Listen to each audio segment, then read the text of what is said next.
thank you very much. We very much appreciate the attention. Today's a big day in that we had a G7 and President Macron, who's a very special man in my book. We were together, we did it together, and I think a lot of progress has been made. We've had some very good talks with Russia. We've had some very good talks with others, and we're trying to get the war ended with Russia and Ukraine, and I think we've come a long way in a short period of weeks. And the President's been very helpful also. And we're also talking about trade, various trade deals that we will be doing with France, and we'll be discussing a little bit further. Then we'll have a press conference later on. You can ask some questions. We'll be having a press conference in a little while. We're going to have lunch with the entire French staff, and we look forward to it. And again, the relationship's been very special with France and very special with this gentleman on my right. And we look forward to keeping that going for a long period of time. Thank you very much. Thank you. Thank you, Mr. President. Thank you. Thank you. No, thank you. I want to thank Mr. President for his hospitality. We had a good discussion this morning for the G7 here. Yeah. And for the third year of this war in Ukraine, and I think our common objective clearly is to build peace, and a solid and long-standing peace. And this is what we will discuss, obviously, because I have great respect for the bravery and the resistance of Ukrainian people. And we do share the objective of peace, but we are very aware of the necessity to have guarantees and solid peace in order to stabilize the situation. I'm here as a friend because through centuries we've been friends, and we are personal friends, as you mentioned it, because we work very well together. And I think the US and France always stands on the same side, the right side, I would say, of history. Mm-hmm. And this is exactly what's at stake today. And this is a very important moment for Europe as well. And I'm here as well after discussions with all my colleagues to say that Europe is willing to step up, to be a stronger partner, to do more in defense and security for its continent, and as well to be a reliable partner and to be engaged on trade, economy, investment in a lot of topics. So I'm very excited by the discussion we will have, and obviously we will follow up. And I want to thank you again, Mr. President, for your presence for Notre-Dame de Paris. It meant a lot for French people, and I want to thank you for that. That's the cathedral, and they've done a fantastic job. The President's done a great job in bringing it back. That was a terrible thing, like, what, 5 years ago? Yeah. Watching that burn was a very horrible sight, and you've done a fantastic job in bringing it back, so I congratulate you. Thank you for being here. Thank you, President. Very much. Anybody want to ask a question or two? Or is that a foolish question? Thank you, Mr. President. Ukrainians on the critical minerals deal. It looks like we're getting very close. The deal's being worked on, and we're, I think, getting very close to getting an agreement where we get our money back over a period of time.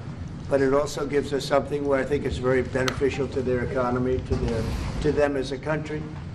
But, you know, we're in for $350 billion. How we got there, I don't know, but that's a lot of money, a lot of money invested, and we had nothing to show for it.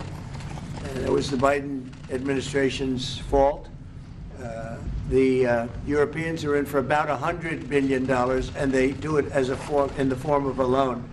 And the Europeans have been great on this issue. They understood it wasn't fair, and we were able to work something out. But with the Ukrainians, I think I can say that we're very close. Scott's around here someplace, and I think we can say that we're very, hi Scott, I think we're very close. Do you have something to say about that, Scott? We are very close. The Good. 1 yard line. All right, good. Mr. President. Mr. President. What? Would a minerals deal include a security guarantee for Ukraine? Well, it'll be, Europe is going to make sure that nothing happens. I don't think it's going to be much of a problem. I think once we settle, there's going to be no more war in Ukraine, and you're not going to have it's not going to be a very big problem. That's going to be the least of it. Mr. President, we're hearing from some Greek media reporting that the U.S. has agreed to shut down a military base in Greece that's been a logistical hub for NATO. That who shut down? That the U.S. has agreed to shut it down at the request of Turkey and Russia. Is that at all true? Marco, do you have anything to say about it? Chris? Sir, that's a no. That's a no. Mr. President. Mr. Is it a President. no? You said- It's a no, sir. It's not a correct story. Thank you. Mr. President, how do you react to people in Europe who say that you are abandoning Ukraine and that you are going to sacrifice the security of Ukraine by making a deal with Vladimir Putin? No, we're helping Ukraine like nobody's ever helped Ukraine before. And I can say this, if I didn't become president, Ukraine would right now still be at a level where there would be no even thinking about a peace. And it was, it's a sad thing that this happened. This would have never happened, this war, if I were president. Zero chance. And it has happened. So my function is to get you out of the war, get them out of the war, let them live. It's a bloody war, it's a horrible war. Thousands of people are being killed a week. And I would say Russia, maybe 700,000 people. I think Ukraine probably a similar number. And that's not talking about the towns and the cities that have been blown up. That's talking about soldiers. This has been a horrible, bloody mess. And we're going to get it solved. We got to get it solved. And you know, we're not talking about America's soldiers, soldiers from this country. We're talking about Russia and Ukraine. But on a humanitarian basis, we have to get this very, very bloody, savage problem solved. And I will say this also, it could lead to World War III if it's not solved. You know, there'll be a point at which it's not going to stop at those two countries. Already there's such involvement from other countries. And it could really lead to a very big war, World War III, and we're not going to let that happen either. Would you support the idea to send European troops in Ukraine to back the ceasefire? European troops may go into Ukraine as peacemakers. So when the agreement is done, they can watch that everything's followed properly. I don't think that's going to be a problem. And a lot of the European countries, I think, I don't want to speak for France, but I know that the presidents talked about doing that also. I think that'll be a very good day when we can go in as peacekeepers as opposed to what's going on right now with everybody being killed. Will they have U.S. backing, those troops going into Ukraine? Will they have U.S. backing from U.S. troops? Well, we're going to have a backing of some kind, and obviously the European countries are going to be involved, and I don't think you're going to need much backing. I think that's not going to be a problem. Once an agreement is signed, Russia's going to get back to its business, and Ukraine and Europe are going to get back to their business. I don't think it's going to be a problem. Mr. President, Can you talk about could Doge? you meet with President Zelensky soon? What? Could you meet with President Zelensky soon? I will be meeting with President Zelensky. In fact, he may come in this week or next week to sign the agreement, and which would be nice. I'd love to meet him. Would meet at the Oval Office. So the agreement's being worked on now.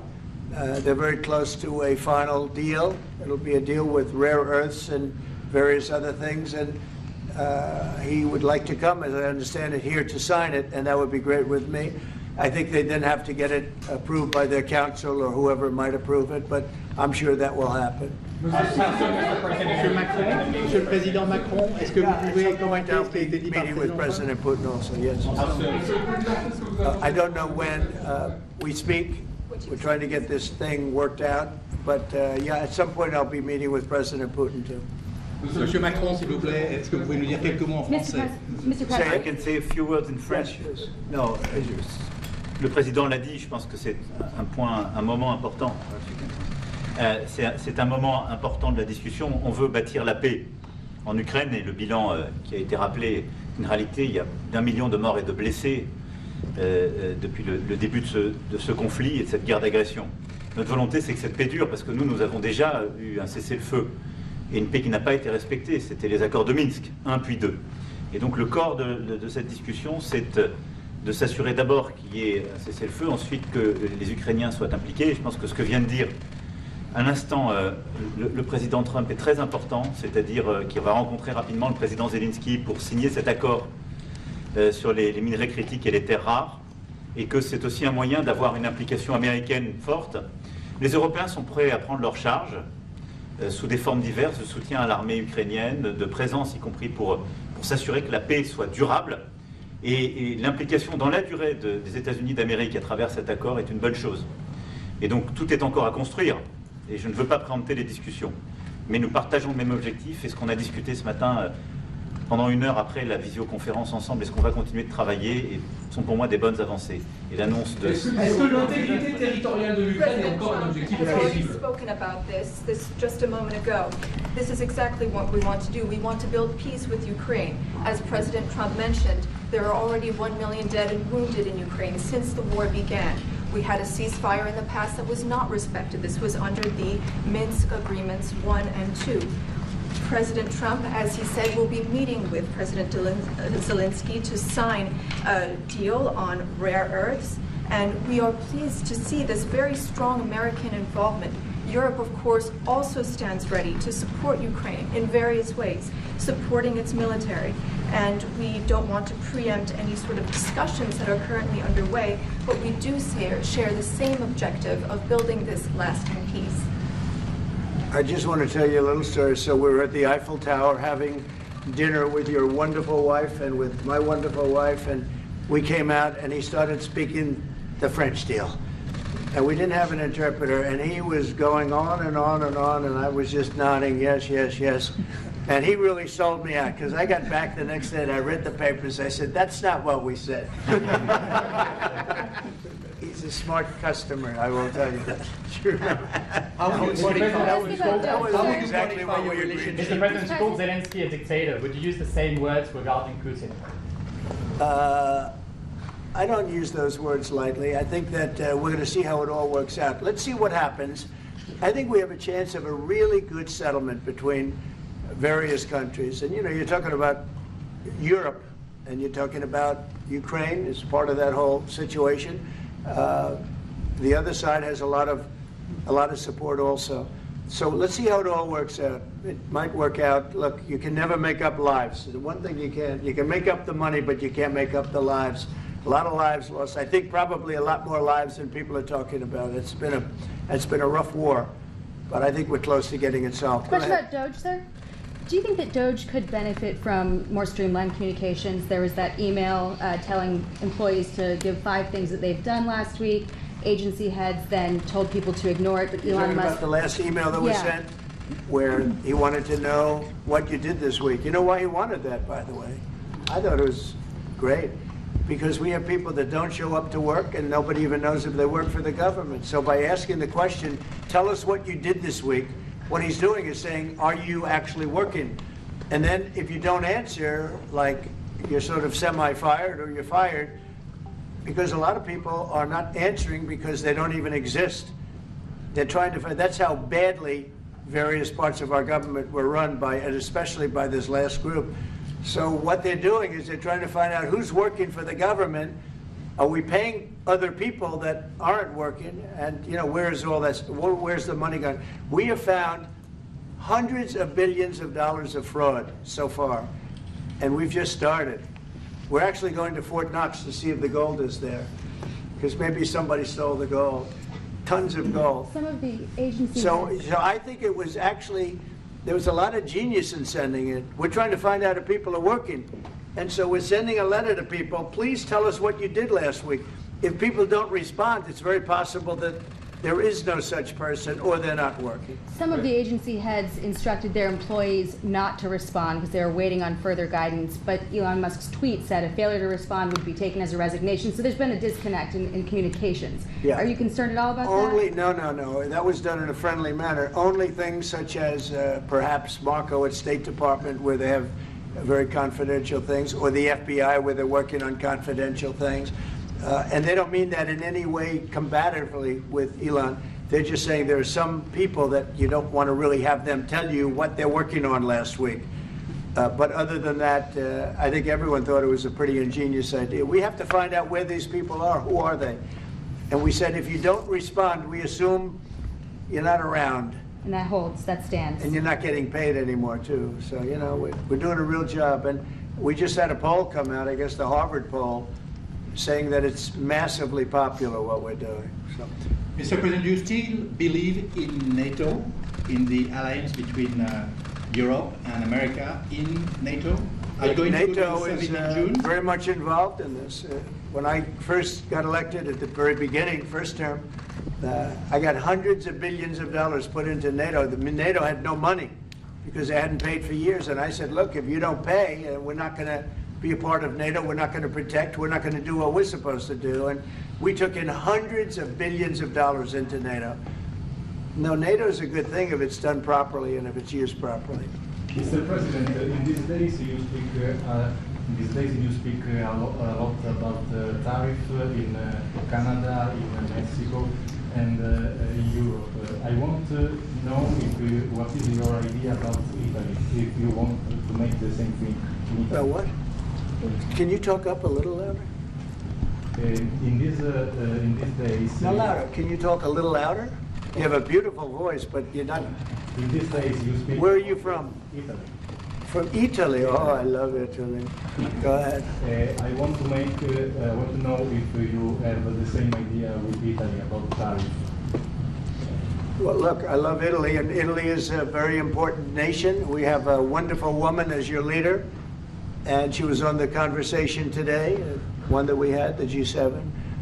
And no, I think Italy is doing very well. I think Italy's got very strong leadership with Georgia. Monsieur le Président, qu'est-ce que vous répondez au président Trump qui a dit que les Français et les Britanniques n'avaient pas... Any other questions over here? Yes, ma'am. Can you clarify what you meant in your truth today on the major economic development transactions between the U.S. and Russia? In more detail? With respect to what, Russia? In solving a peace deal, you said there will be major economic development transactions which will take place between the United States and Russia. Yeah, we're trying to do some economic development deals. They have a lot of things that we want, and we'll see. I mean, I don't know if that will come to fruition, but we'd love to be able to do that if we could. You know, they have massive rare earth. It's a very large, it's actually the largest in terms of land. It's by far the largest country. And they have very valuable things that we could use, and we have things that they could use, and it would be very good if we could do that. I think it would be a very good thing for world peace and lasting peace. Well, I mean, our first, by far, our first thing that we want to do, the first element of the overall transaction is ending the war. But if, just as we're doing with Ukraine, if we could do some economic development in terms of Russia and getting things that we want, something like that would be possible, yes. Can you explain the rationale, sir, in the U.S. Yes, go ahead, please. Can you explain the rationale in having the U.S. vote against the UN resolutions that Ukraine proposed and also the U.S. proposed? I would rather not explain it now, but it's sort of self-evident, I think. Mr. President, first talked about increasing the tariffs on products from the European Union. Is that still something you want to do today? Well, it's not increasing, it's reciprocal. So whatever they charge us, we're charging them. So it's not a question of increasing. If they charge us 20%, we charge them 20%. If they charge us 30 or 40%, then we do that too. So that would be on European Union, but that really would be with respect to everybody. It's reciprocity. So reciprocal. Whatever they charge us, we charge them. Nobody has a problem. Even you, I see you don't have a problem anymore, right? Mr. President, are you thinking of going to Moscow soon, maybe in May for the 9th of May for the anniversary? I mean, not soon, but I would be certainly, if this all gets settled out, which I think it will, sure, I would go there. On the 9th of and May? he'd come here too. On the 9th of May for on the Red Square? I don't know, the 9th of May, no, I don't. I think that's pretty soon. But no, at the appropriate time, I would go to Moscow. Monsieur le Président, est-ce que l'envoi de troupes françaises ou européennes est envisagé en Ukraine? How soon? Within weeks. Yeah, I think so, right? Don't you think so? I'd like to have you. I think we could end it within weeks if we're smart. If we're not smart, it'll keep going, and we'll keep losing young, beautiful people that shouldn't be dying. And we don't want that. And remember what I said, this could escalate into a third world war.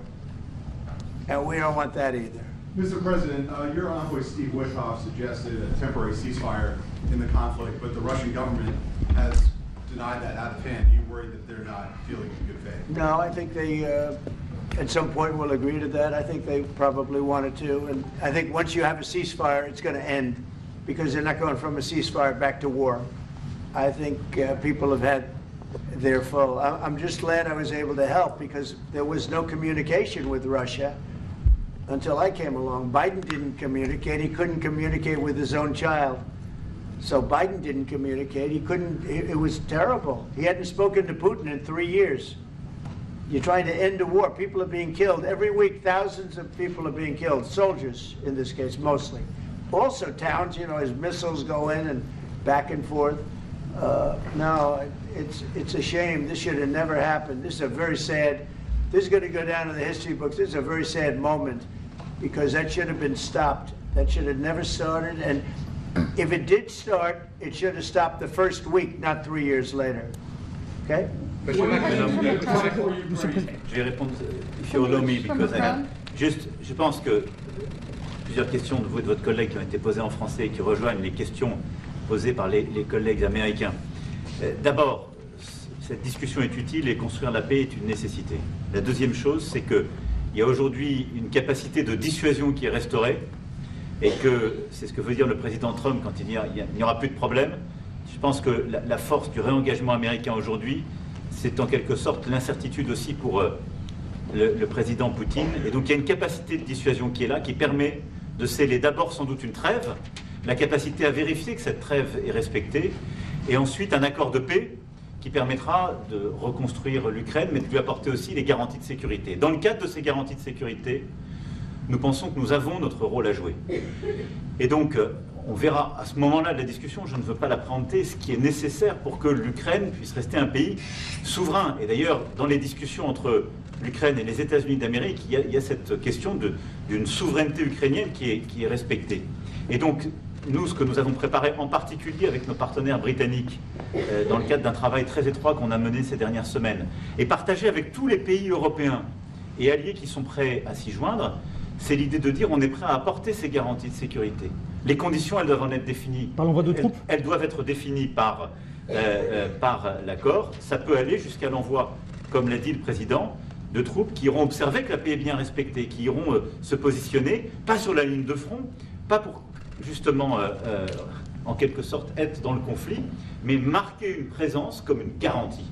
Il y a d'autres moyens de soutenir qui peuvent être des soutiens accrus et capacitaires à l'armée, des structures nouvelles.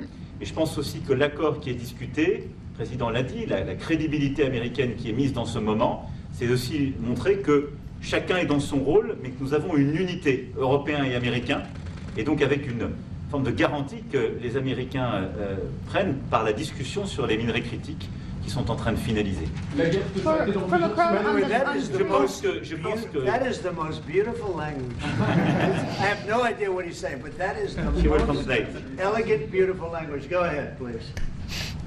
This is a question that was asked by several. What we need to do is make sure that we are building peace. We have deterrence capabilities that have been restored.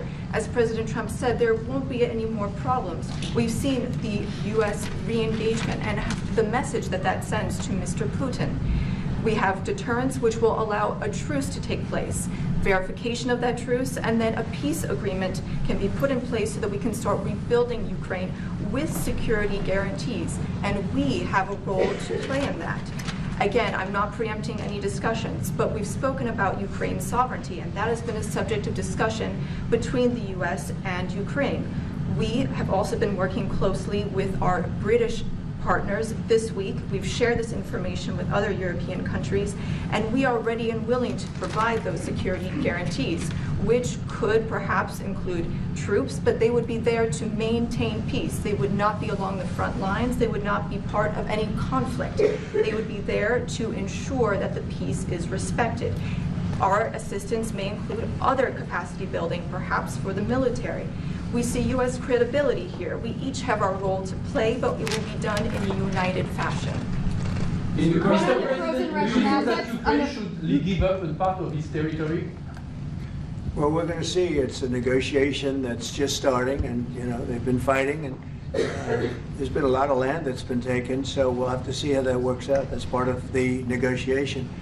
I will say there was great unity in that room today. You know, we were via Skype or whatever, but it was great, tremendous unity today in that room with the other countries. Ukraine wants Is to France take going the to- territories back. Can they take it back? What they lost in the past years? That's not an easy thing to do, is it, right? It's not an easy, you know, just asking whether or not you can take back the land that they lost. And I say that, yeah, perhaps some of it, yeah, I hope so. But that's not an easy thing to do. But not every- Macron on the frozen It's Russian going to be assets. something we're talking about. Will you Mr. convince Macron, Vladimir on the Putin front- to accept the European troops as peacekeeper, what do you think? Yeah, he will accept that. He will accept I've it? asked him that question. You talk to him? I've asked him that question. Is said France yes? going to lift the block on the Because 300 he's billion? not, look, if we do this deal, he's not looking for more war. He doesn't mind, but I've specifically asked him that question. He has no problem with it. Is France going to lift the block on the 300 billion in frozen Russian assets in Belgium? France has opposed unfreezing it to pay Ukraine and compensate the U.S. for its support. Is France going to lift its opposition to that? This is, I mean, we speak about frozen assets. We already used them to back precisely the loans negotiated at the G7. And it's part of the sanctions, so it will depend on the follow-up of the discussions. But clearly, we respect international law. It's just frozen assets now. You can take the proceeds of the frozen assets, but you cannot take the assets themselves because it's not respecting international law, and we want to respect international How law. is one different than the other? If you can take the proceeds from it, how can you not take Because the it's very different. You keep the assets, you take the proceeds because they are paralyzed in a certain way. You take the proceeds during the wartime, but you keep the assets, and it's part of the negotiation at the end of the war. Because, I mean, this war costed all of us a lot of money. And this is the responsibility of Russia, because the aggressor is Russia. Should the U.S. be compensated? So at the end of the day, this frozen asset should be part of the negotiation, all in all.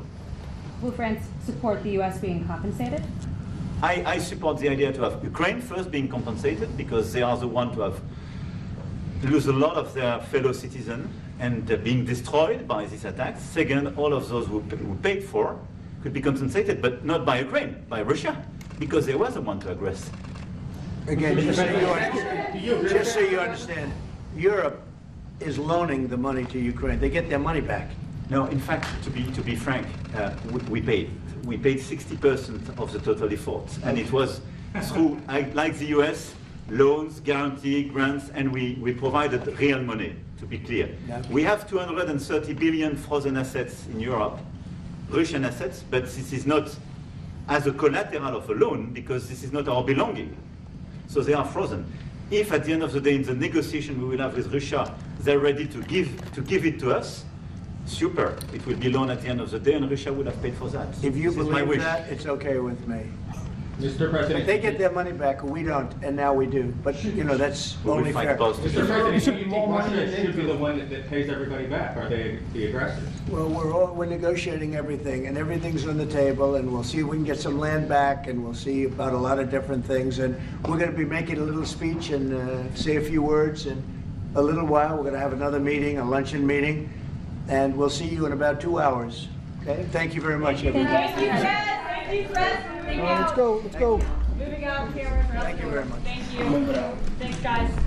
All right, headed out this door right here, right here. We're moving out. Thank you, sir. It's good to see you. You got it? Right here. Thank you, Mr. President. Good to see you, sir. Cameras, out the door. Thank you. Out the door. Thank you. Moving out. Let's move. Moving out. Thank you. Thank you. Thank you. Thank you. Straight out. Thank you. Thank you.